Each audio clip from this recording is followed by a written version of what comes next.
So I'm going to use a Pratic pen for this. Now, these are the new Pratic pens. They have a flange inserted into them and they are really quite exquisite.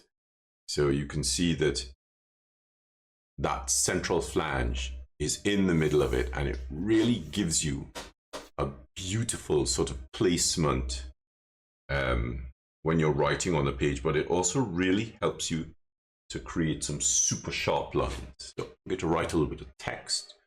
I'm going to start with a Cadell first.